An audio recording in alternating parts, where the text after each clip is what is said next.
This week on Worldwide Gaming, John reviews Trials Fusion. We look at the top 10 horror games. Vince takes a look at the history of the LEGO games. And a WG 101 from James on Diablo 3.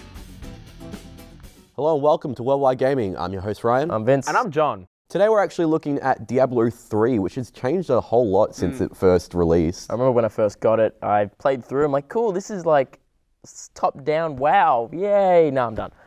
But now it's changed apparently. Okay. Yeah. Now we're going to go to the forecast.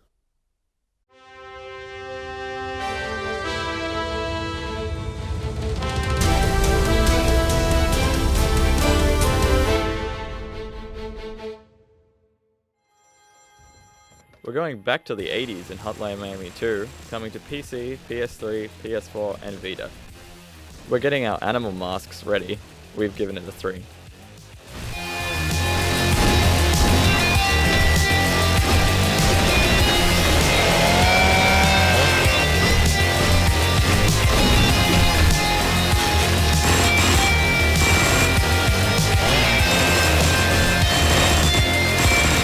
The moon is looking pretty hot in the upcoming Borderlands, the pre-sequel. We're pretty excited for this one, with the barometer reaching 3. And have longer jumps, have double jumps, I can hover, I can fly. I mean, it just added a whole new loop. And then when I'm up there, they added this new feature, I call it a ground pound. I don't even know if it has an official name, but basically when you're flying, when you're hovering, when you're midair, you hit the crouch button. Bam, you just smash straight to the ground, leave an impact, stun everybody. It's so much fun. They're taking the hobbits to Isengard in Middle-earth Shadow of Mordor, coming to current and last-gen consoles, as well as PC, this October. We've given this one a 4. Mission. In this case, the cover of night and the rain creates a range of opportunities. Use bait to draw in trolls and Caragors to create a distraction. Take a direct combat approach. Or use a stealth approach to infiltrate and get as close to Talion's target as possible. So Borderlands, a pre-sequel. It's a weird name, but I'm just excited for more Borderlands. Do you not just call it prequel? Or is it not quite a prequel? Pre-sequel. But that's not Borderlands enough. Yeah. Like, it's got to be weird and wacky, or else it's not Borderlands. It's got to have like a guy with a gun to his head on the cover, or else it's not Borderlands as well. And they can't call it Borderlands 3 because the guy's only got 2 arms. And it's before the sequel, so it's pre-sequel. All right, but now we're going to John's review of Trials Fusion.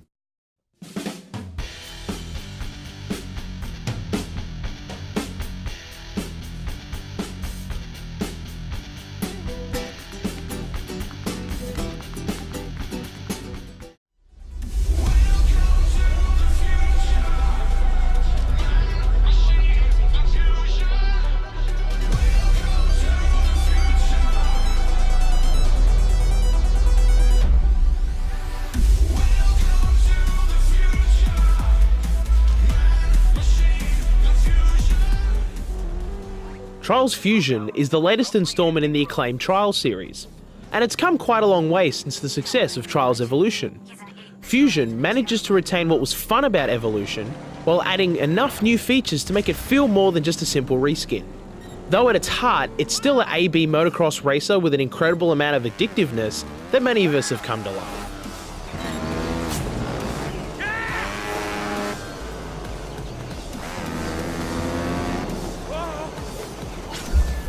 Fusion features many of the same things we've come to expect from previous titles, such as skill games and custom tracks, but it improves upon its almost endless gameplay by adding even more to do in the campaign tracks. In the past, you'd go for the gold medal, possibly beat your friends' times, and then continue on to the next track. This time around, they've added to the lifespan of each track by including extra objectives to aim for. These can range from things like doing an insane amount of flips to finding some of the more outlandish secret sections of the tracks. These goals will keep you coming back for more and will have you playing the tracks in different ways.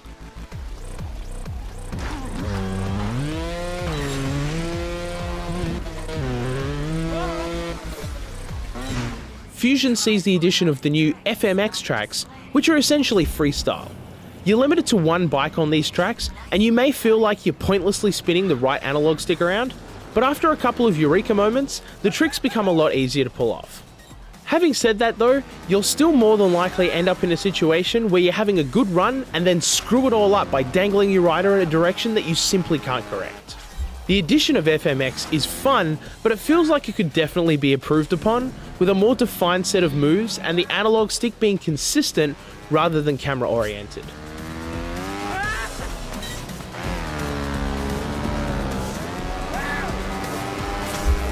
Somewhat disappointingly, the bikes in Fusion don't feel as varied as they were in the previous games, although the starting bikes are viable for longer than the initial bikes in Trials Evolution. In some situations, the game limits you to a specific bike, which gives the impression they've made it easier. However, this may be because the developers feel that these tracks might not be possible to complete on a regular bike. However, the hardcore community that tortured themselves with the donkey in the previous release would most likely disagree.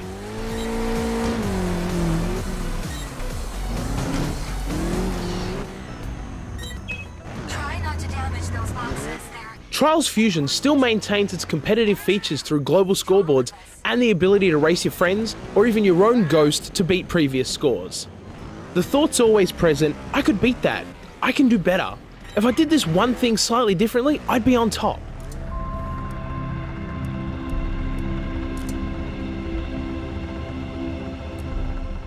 The track editor makes a return, and while it is very similar to Trials Evolution's track creator, it feels much harder to navigate the planes and get objects into place.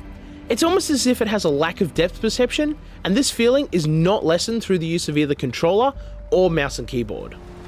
The track creator feels like a step back, and could prove to be a letdown for potential content creators. It doesn't feel as free-flowing as the previous version did. Having said that though, we've already seen some pretty creative uses of the editor, and I'm definitely looking forward to seeing what game-breaking custom tracks people are able to conjure up this time.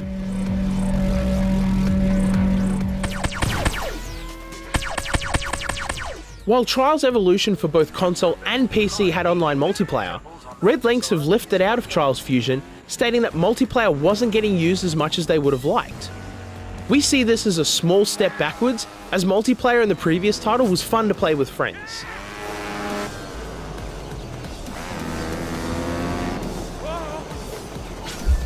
Aesthetically, Trials Fusion maintains the style of the series, but makes use of a much more vibrant and polished colour palette than the previous titles, which certainly helps it stand out from the crowd. Technically, there's an absurd amount of unique environments in the game, almost all of which look fantastic, while a small amount of texture pop-in at the start of each level hasn't been addressed. It's also worth mentioning that Fusion runs much better on PC than Trials Evolution did. Evolution saw your rider's speed tied to your frame rate, which caused a whole host of issues if there was any lag present. So we're glad to see that they've not made the same mistake twice.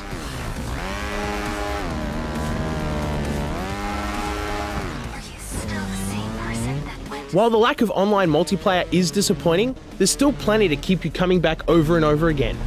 Fusion looks fantastic, runs great, and continues the Trials tradition of having massive amounts of replayability.